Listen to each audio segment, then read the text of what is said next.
శివుని అభిషేకపు జలమే జీవధారలై కాళేశ్వర ప్రాజెక్టులు హరహరయని పొంగగా తడికి నోచుకోని వీళ్ళ తనువులు పులకించు వేళ మన ముఖ్యమంత్రి కేసీఆర్ మొక్కులు ఫలించగా కాళేశ్వరము జల కాళేశ్వరము కేసీఆర్ కలల పంట కాళేశ్వరము.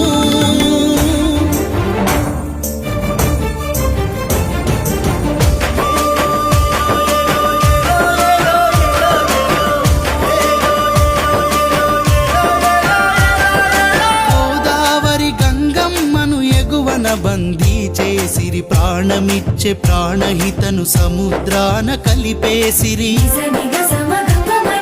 శిఖర మంచు చేరలేక తరలిపోయే జల